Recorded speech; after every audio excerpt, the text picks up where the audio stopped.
그래, 창철동 좋다, 그래. 근데 과세특위에서 뒷받침해주지 않는 거단 말이야. 근데 Just take my hand and fly up through the dreams where the skies are so clear. 안녕하세요. 맘때입니다. 이제 오늘은 2025학년도 모든 학생들이 선호하는 대학교 바로 경희대학교 어떤 입시 변형이 있었고 그다음 경희대학교 합격한 학생은 어떤 공통점이 있었고 그리고 경희대는 서류평가를 어떻게 하는지 그 점에 대해서 자세히 말씀드릴까 해서 방송으로 찾아뵙게 되었습니다. 경희대학교 싫어하는 학생들 없죠. 누구든지 다 경희대를 다 지원합니다. 자, 경희대를 합격하면서 아이들이 정말 올해 2024학년도 같은 경우도 막 경희대 합격해가지고 막 우는 뭐 이 학생도 있고 정말 목이 메어가지고 너무 좋아서 막 목이 눈물이 글썽글썽을 한 남학생 모두 모두 축하드립니다.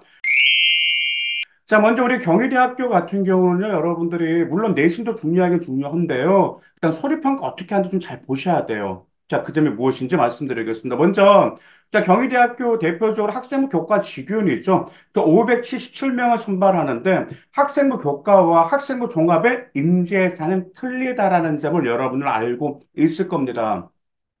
학생부 교과 직용 같은 경우는 자 문화 인재, 자 글로벌 인재, 리더십 인재, 과학 인재 이 네 가지 인재상에 부합되는 그런 학생을 선발하고 있고 자 그다음 추천 인원 같은 경우는 고등학교 3학년 재학 인원의 5% 이내로 추천해드리고 있습니다.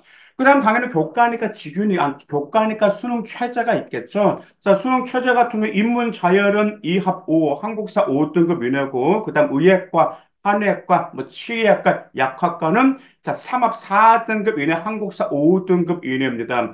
여기서 이제 뭐 사회나 사회 탐구, 과학 탐구 있죠. 그것은 자 두 과목을 이제 하셔야 되고요.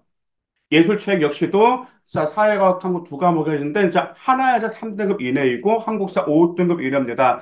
근데 이번 이제 수능 최저에서 경희대에서 변화가 하나 있어 말 그대로 무엇이냐면 모든 계열에 반영 영역의 필수 응시 과정이 있었잖아요. 응시 과목이 있었잖아요. 무슨 과목 선택해야 돼. 근데 그것이 지정 과목이 없습니다. 폐지가 되었다라는 점, 응시 과목이 없어요. 단 한국사만 필수 응시고요. 탐구 영역은 자, 두 과목 평균 등급을 자, 반영하고 있습니다. 자, 그런데 아시다시피 우리 건국대, 그 다음에 경희대, 그 다음 동국대, 완전 교과가 아니죠. 무엇이 들어가죠? 네, 맞습니다. 바로 교과 종합평가, 즉 정성평가 30%가 들어가죠. 여기서 많이들 한동을 하죠. 아, 여기서 자기가 경희대에 직윤을 합격할 수 있을까? 자, 내신이 좋은데도 합격할 수 있을까? 왜냐하면 건국대 같은 경우에서 내신이 약간 부족한데도 합격한 케이스가 있는데, 내신은 괜찮은데 떨어진 학생도 있었다라는 말이에요. 자, 여러분 먼저 이제 경희대 서류 평가를 어떻게 하신지 좀 약간 좀 건국대하고 좀 차이가 있어요. 그 점을 제가 자세히 말씀을 드릴게요. 먼저 경희대 교과 이제 학생 교과가 700점이잖아. 70% 700점인데 700점에서 그 학생의 700점에서 교과 80% 즉 560점과 비교과 20% 140점이 합쳐져 가지고 700점이 만들어지고 있어요. 그럼 교과가 80%잖아요. 교과 80% 560점이잖아요. 그렇죠? 근데 여기서 이 교과 80%에도 공통 및 일반 선택 과목의 80% 차, 448점 차지하고 있고, 진로 선택 과목이 20%로 112점을 차지하고 있어요. 근데 여기서 이제 경희대 교과 같은 경우는 공통 및 일반 선택 과목에 448점이죠. 그러다 보니까 1등급과 2등급 간의 점수 차이가 17.92 정도 차이가 납니다. 그러다 보니까 건국대, 동국대 직윤보다는 교과 성적 영향력이 큰 편입니다, 경희대가. 그러다 보니까 이제 종종 이런 학생들이 있죠. 어떤 학생들이 있냐면 본인이 건국대만큼 내가 소료를 했는데 왜 경희대는 안 됐을까라고 했는데 이러한 교과 성적이 아무래도 경희대가 좀 있습니다. 그리고 진로 선택 과목은 112점으로 반영 교과목 중 상위 세 과목을 반영하고 있습니다. 그러면 교과 종합평가 300점 어떻게 평가할까요? 우리가 무시할 수는 없잖아요. 왜냐하면 여기에서 경희대 교과라는 것도 이제 어차피 네오르네상스 학생부 종합전도 있겠지만 여기서 교과 학생을 선발할 때 수능 최저 학력 기준을 맞추고 그리고 나서 이런 교과, 그다음 비교과, 그다음 교과 종합 평가를 이렇게 전반적으로 다 이렇게 종합 평가를 한다라는 말이에요. 그러면 경희대를 지원한 학생들 같은 경우는 내신 다 그만 비슷비슷합니다. 그러므로 이 생활기록부 30% 정성평가에서 어떤 점에 제대로 역량이 드러나야 되는지 그 점 집중해 주세요. 먼저 첫 번째로 교과 종합평가 300점에서 학업 역량 30%, 학업 역량 50%, 진로 역량 50%를 평가하고 있습니다. 학업 역량에는 학업 성취도, 이제 학업 태도, 탐구력을 평가하고 있는데, 학업 성취도는 당연히 교과 성적, 뭐 소홀한 과목이 있는지, 그리고 성적 추이도 이런 점들도 보고 있어요. 근데 이제 경희대 교과 지원할 정도 같은 경우는 아이들 소홀한 과목은 없죠. 다 그 정도 내신에 다 그 정도가 비슷비슷하니까.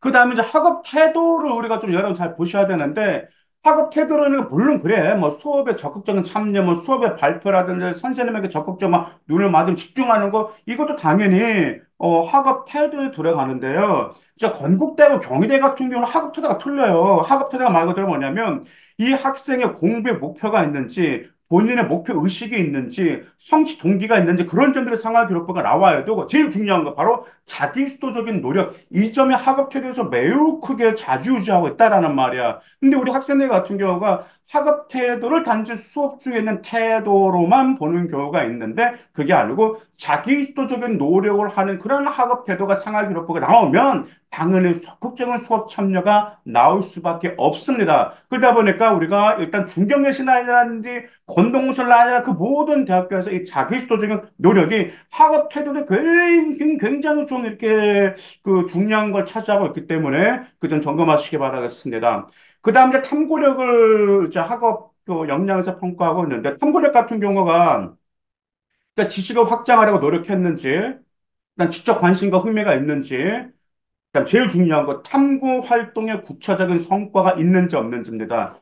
탐구력 같은 경우는 당연히 아이들이 가져요. 그래, 자기가 교과 내에서 학교 내에서 활동을 통해서 본인의 이제 지식을 확장하고 어떻게 개발할 거는 노력을 한다라는 말이야. 근데 노력을 하는 건 좋긴 좋고 노력하여 있음, 호기심이 있음, 그건 좋긴 좋은데 제일 중요한 것은 결과물이 나오는지 안 나오는지 매우 큰 차이가 있다라는 점을 기억하실 필요가 있습니다.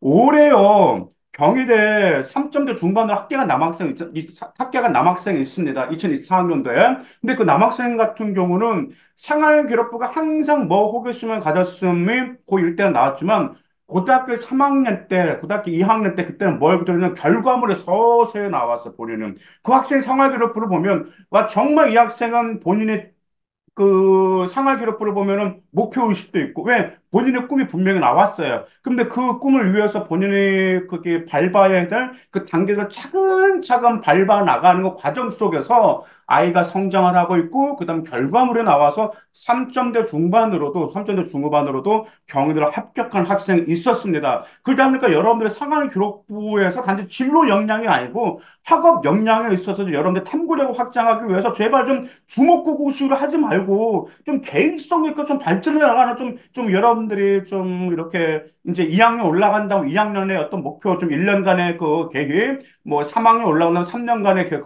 1년 동안의 계획을 좀 여러분들 체계적으로 계획하실 필요가 있습니다.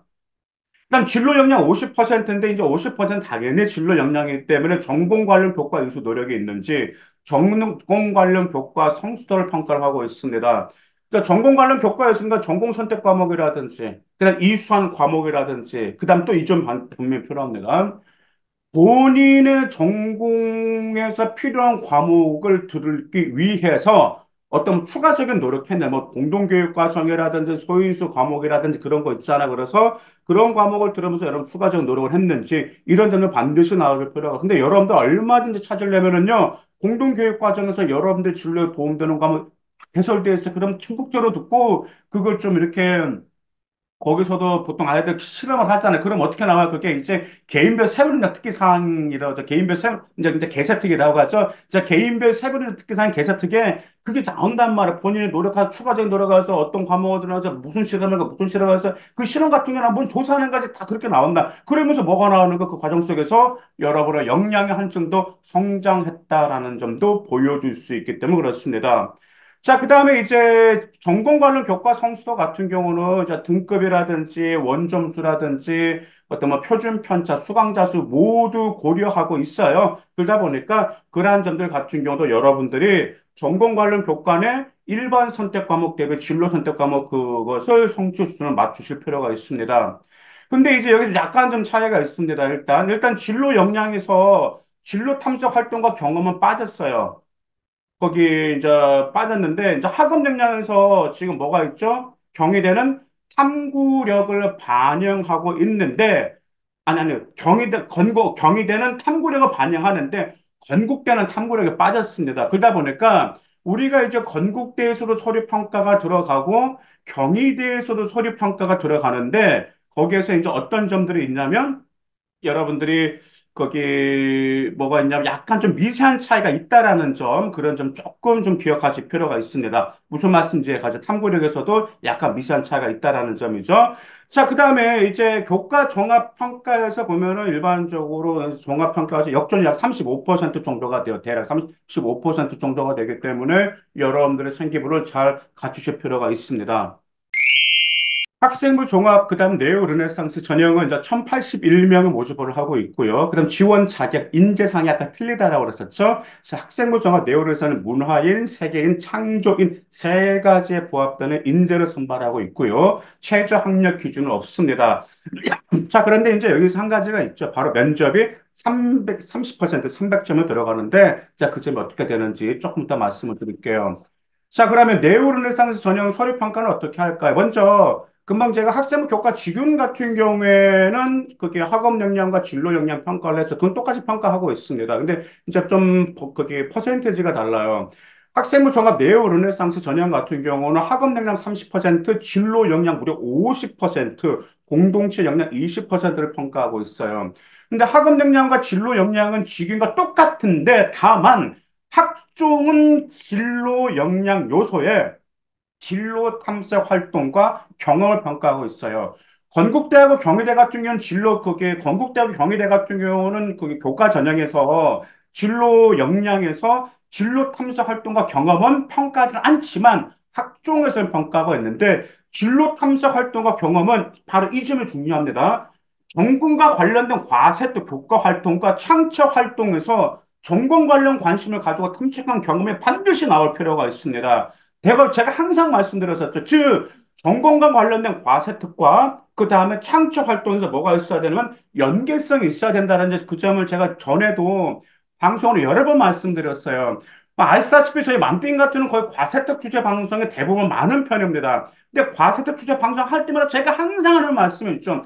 단지 이쪽 활동만 해서는 안 된다. 과세특에 있는 학업 역량과 그 다음에 창조 활동과 진로 역량 같이 연결성이 있을 때 그런 학생을 입결이 좋다라는 말이에요. 종종 제가 생활기록부를 보면 좀 따로따로 노는 아이들이 있어요. 생활기록, 창조활동 따로, 과세도 따로 노는 아이들이 있는데 이런 아이들 보면 이 아이들이 그래 창조활동 보면 정말 주제가 좋아. 와 이런 주제 어떻게 알았지? 이런 줄로 어떻게 알았지? 근데 그런 아이들 나 정말 좋은 주제 했다라고 해가지고 나 합격하겠지라고 하는데 1차에서 떨어진 아이들이 있어요. 그럼 제가 1차에서 왜 떨어졌죠? 라고 하면 생활기록을 저에게 가지고 와. 생활기록 딱 보면 딱 그 점이야. 그래, 창철동 좋다, 그래. 근데 과세특에서 뒷받침해 주지 않는 거단 말이야. 근데 과세특과 연계성이 있었던 아이들은 합격하였기 때문에 이거 정말 중요한 팁이기 때문에 꼭 명심해 주시기를 바라겠습니다. 자, 그 다음에 공동체 역량을 평가하는데요. 이제 공동체에는 협업과 소통 능력을 많이 평가하고 있음. 예전에 인성이라고 그러죠. 뭐 수업 태도가 착하다, 뭐 그 다음에 뭐 열정적이다. 그 다음에 반 분위기를 위해서 협조적이다. 물론 좋긴 좋은데요.